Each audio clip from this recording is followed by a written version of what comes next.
Welcome to Madasaling Pinoy, your prayer partner. Gospel for today, June 12th. Ngayon ay Miyerkules ng ikasampung linggo sa karaniwang panahon. Pakinggan at pagnilayan natin ngayon ang salita ng Diyos.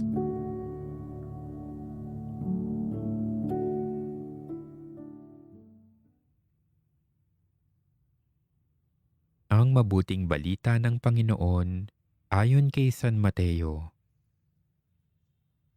Noong panahong iyon, sinabi ni Jesus sa kanyang mga alagad, "Huwag ninyong akalaing naparito ako upang pawalang bisa ang kautusan at ang aral ng mga propeta.